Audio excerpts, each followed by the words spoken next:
하나님의 말씀 빌립보서 4장입니다. 빌립보서 4장 6절 7절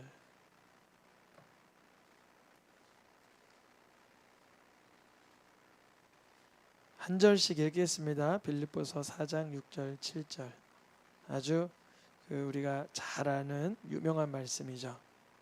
아무것도 염려하지 말고 다만 모든 일에 기도와 간구로 너희 구할 것을 감사함으로 하나님께 아뢰라.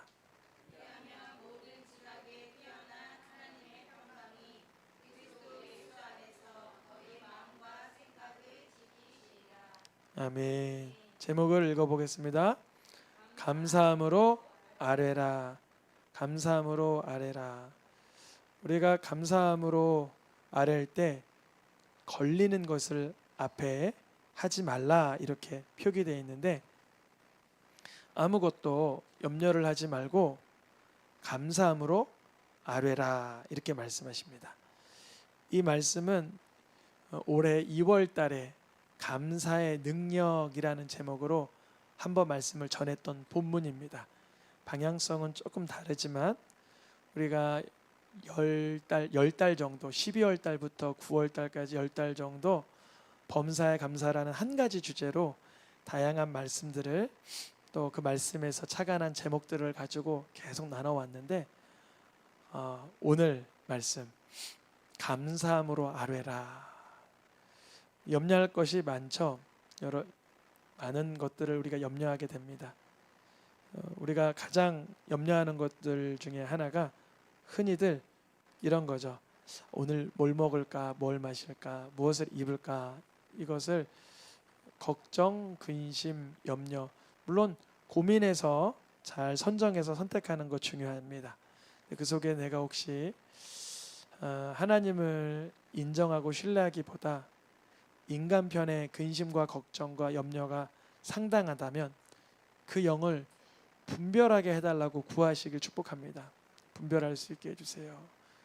먹는 것, 마시는 것, 입는 것, 살아가는 의식주, 이런 부분을 인하여 우리가 많은 에너지를 사용하죠. 현명한 선택은 중요하죠. 요새 조금 일교차가 많아져서 도톰한 외투를 하나씩 들고 다니는 거 필요하죠. 염려하기 말해야 되나, 이거를 준비성으로 말해야 되나.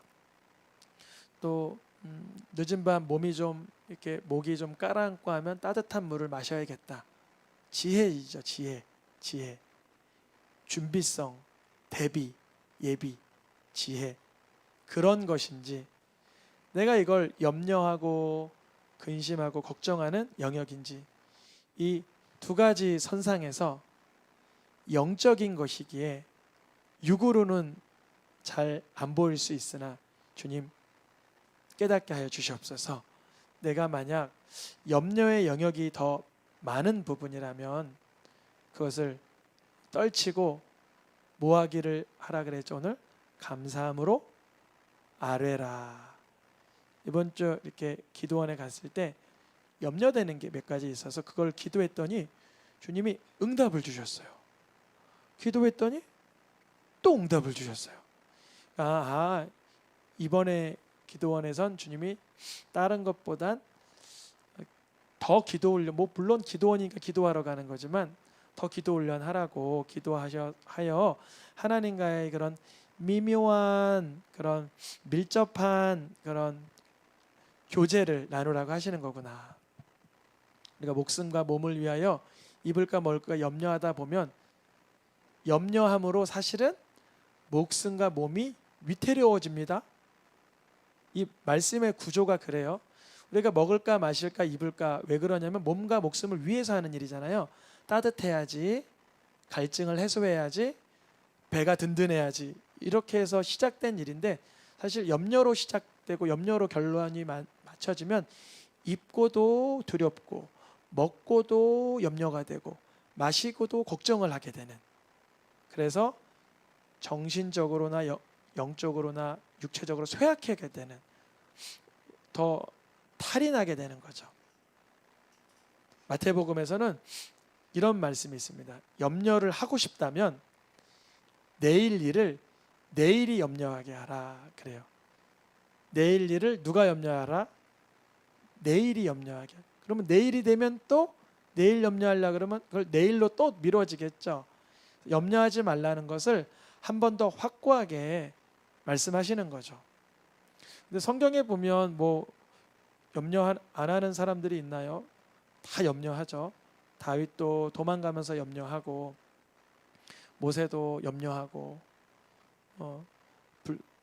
하나님께서 불 가운데 건질까 안 건질까 알지 못하고 하나님의 뜻대로 살지만 우리는 앞날을 알지 못하기 때문에 염려와 근심과 걱정과 두려움이 있는 존재라는 거예요. 염려하지 말라고 해서 이 말씀 하나로 다시금 염려로 또 들어갈 것이 아니라 내 염려가 주님께 계속적으로 의탁되게 도와달라고 그렇게 구하셔야 돼요. 아주 자연스럽게 일상적으로 매 순간마다. 사람들은 앞날에 있을 일을 미리 이렇게 내다보는 인간이기에 그런 지혜가 다 있죠. 그래서 앞날의 일을 미리 염려하는 경우가 있어요. 주의 일을 하다가도 내가 당할 어떠한 고난, 연단, 역경들이 이게 미리 보여질 때 있어요. 근데 주님께서 아시고 이런 말씀도 주세요. 혹시나 사역하다가 누군가 너희들 끌어가거나 넘겨주거나 때리거나 할 때 뭐 하지 말라? 미리 염려할 게 하나도 없다 그래요. 그때 말을 주시는 분은 누구라? 말을 누구에게 주세요? 말을 성령께서 우리에게 주신다는 거예요. 저도 사역을 할 때 우리 새생명교회에서 목양을 맡기 전에 부교역자 생활을 안양에서 그리고 수원에서 동탄에서 또 오산에서 몇 군데에서 이렇게 했었는데 그때 사역할 때 다른 부사역자님들이 저한테 염려하는 말들을 많이 했었어요. 사실 뭐 여기 사역지는 어려운 곳이야, 아니면 힘들 거야, 맞지 않을 거야, 어리고 젊으니까 뭐 이게 잘 유연하게 못할 거야, 이런 염려들을 많이들 하셨어요. 근데 제가 그때 하나님의 말은 아니다라는 게 죄송하지만 너무 확실했어요. 우리 성도님들이 영분별할 수 있길 축복합니다. 영분별이에요. 영분별. 그래서 내가 염려하는 말을 너무 가동하고 있지 않나, 그러면 내 입술의 모든 말을 주님께 연락되니 너희가 염려하지 말고 도리어 하나님께 감사함으로 아뢰일 수 있기를. 그래서 염려하는 사람은 염려 때문에 뭐 인터넷 스크롤을 1시간을 올렸다면 하나님 앞에 입장 바꿔 생각해 보는 거예요. 내가 1시간 동안 이 병이 무슨 병이지? 아니면 이러한 경제적인 상황은 무슨 상황이지? 염려가 돼서 뭔가 염려를 했다면 그 이상 하나님 앞에 무릎으로 나아가시길 축복합니다. 그 이상. 내가 1시간을 어떤 질환에 대해서 검색을 했어요. 내가 어떤 상황에 대해서 막 마음에 근심이 돼서 걱정이 돼서 두려워했어요. 그러면 그 이상 이렇게 기도하는 거예요. 저는 이번에 기도원에서 그렇게, 주님, 제가 이러한 하나님의 은혜를 받고 말씀을 받고자 하오니 주님이 내가 염려하고 걱정하는 걸 아시오니 해결해 주시옵소서. 주님이 일하실 것을 신뢰합니다. 하나님이 새 일을 행하실 것을 믿습니다. 계속 저를 이렇게 하나님 앞에 끌어올렸어요. 우리 성도님들도 다 하실 수 있는 줄 믿습니다. 주님, 내 심령을 어둠에 내몰리지 않고 캄캄한 밤, 차가운 새벽에 내몰리지 않고 주님 앞에 내어놓게 도와주시옵소서. 그러면 성령께서 우리 속에서 새로운 빛을 비춰주시고 따사로운 그 주님의 지혜를 부어주십니다. 우리가 염려가 계속 자라가면 말씀을 들어도 말씀은 들은 대로 창고에 쌓이고 그 말씀이 자라나질 못하고 결실을 막아버려요. 우리 성도님들 삶 속에 내가 근심하는 영역이 있다, 걱정하는 영역이 있다, 그러면 그것을 간증의 제목 삼아 주님께 올려드리면 좋겠어요. 주님, 이것을 내가 정말 염려합니다. 제가 어렸을 때 제일 염려했던 게 뭔지 아세요? 어렸을 때 내가 어렸을 때 성인이 되면 말을 잘 못하는 거 아닌가 이런 염려를 했어요. 몇 번 간증했잖아요. 말더듬이었다고. 그리고 고등학교 갈 때 키가 너무 작아서 내가 나중에 너무 작아서 그래서 이런 기도, 하나님 2m 아니 3m가 돼도 좋으니까 키가 크면 좋겠어요. 뭐 이런 기도했다니까요. 3m가 되면 어떻겠어요. 여기 천정을 뚫는데 염려가 참 많았어요. 외모 아니면 뭐 저기 공부, 말 습관 뭐 이런 것들에 대한 그런 것들 염려가 많았어요. 근데 그런 것들을 주님이 기도할 수 있도록 열어주시는 것 같아요. 우리 성도님들도 저처럼 뭐 학창기 시절에 그런 걱정 아니겠지만 사회생활 또 인간관계 속에서 염려하고 걱정하지 말고 주께서 이 사안을 하나님이 영광 받으실 소재로 사용해 주세요. 그렇게 선포하시길 축복합니다. 도리어 말씀에서는 읽어보겠습니다. 너희 염려를 다 주께 맡기라. 우리 같은 경우는 염려가 많다면 주님께 맡길 게 많은 거예요. 여러분 이렇게 한번 칭찬 받아보세요. 염려가 많은 분들은 사실 영적으로 민감한 분들이에요. 어떤 분들은 둔감해서 염려도 없어요. 옆에서 보면 염려가 염려될 게 너무 많다 막 이럴 수도 있는데 염려가 없어요. 근데 내가 염려가 많이 올라온다. 그럼 이 영적으로 분별하라는 거구나 해서 빨리 맡기시길 축복합니다. 가지고 있지만 않으면 돼요. 뭐 인간관계, 경제적인 문제, 뭐 사업장, 자녀들, 건강 어떤 거든지 어떤 게 막 떠올라요. 그러면 이런 분들은 주님이 아주 센스가 그런 센서가 예민한 센서를 주신 분들이에요.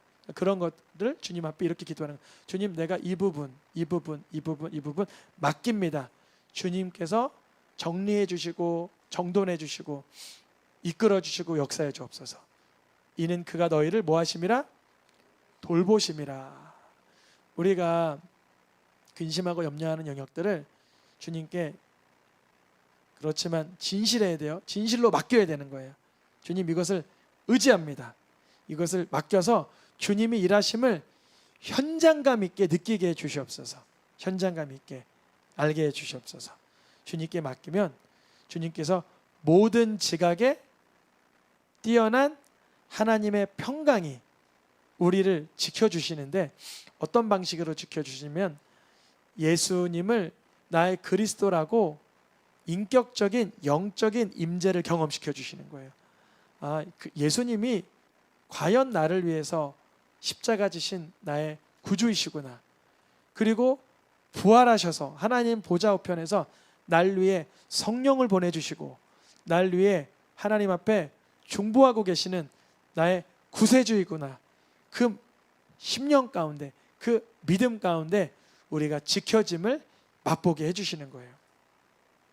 우리가 감사함으로 하나님께 아뢰면 이런 결과가 따라온다. 이제는 앞으로 어떠한 세상의 근심과 염려와 푸념과 이런 어리석은 말을 하는 것이 아니라 같이 읽어보겠습니다. 오히려 감사하는 말을 하라. 염려, 근심, 걱정, 두렵고 부정적이고 낙심하는 말들은 세상에선 그걸 세상에선 죄라고 말 안 하지만 믿는 자들에게는 오히려 그것이 하나님을 인정치 않는 그 어떠한 열매, 그런 반증이긴 합니다. 그러니까 내가 요새 염려가 좀 많아지고 또 누추한 말이나 어리석은 말이나 하나님을 인정하지 않는 태도들이 나오고 있다면 주님, 도리어 감사하는 말로 감사함으로 주님께 아뢰어 드릴 수 있도록 기적을 베풀어 주시옵소서. 나를 새롭게 하여 주시옵소서. 이 선포를 하면 이전에는 경험해 보지 못했던 새로운 능력, 복, 그리고 하나님의 자녀로서의 누리는 권세를 맛보게 하십니다. 오늘 말씀을 주님께서 다시 한번 주시면서 저에게 주신 감동은 이거예요. 염려가 있을 때마다 주님께 계속 맡기는 연습을 하라 그러시는 거예요. 제가 오늘 그 누구보다 염려가 많았어요. 제가. 왜냐하면 기도원을 다녀와서 우리 성도님들에게 더 이렇게 힘있고 영감 있고 감동이 되는 말씀이 심어져야 되는데 어떻게 하면 좋을까? 근데 그동안 감사에 대한 말씀을 너무 많이 들었는데 또 들으면 어떻게 할까? 이런 염려가, 걱정이, 근심이 저에게 계속 휘감았어요. 그래서 말씀을 준비하면서도 주님 앞에 뭐라고 기도했냐면, 주님, 저를 먼저 회복시켜 주시고 저를 먼저 불쌍히 여겨 주세요. 그렇게 구했어요. 그래서 우리 성도님들께서도 올해 표어 범사에 감사하라, 이는 그리스도 예수 안에 너희를 향한 하나님의 뜻, 하나님의 계획, 하나님의 목적, 하나님의 의도니라. 우리가 예수님을 벗어나서는 범사에 감사할 수 있는 능력이 제로 상태이지만 예수님 안으로 들어가면 염려할 것이 산적할지라도, 안타깝지라도 주 예수님을 나의 구주로 고백함으로 감사로 이렇게 바뀌게 되게 하시는 기적을 맛보게 하실 줄 믿습니다.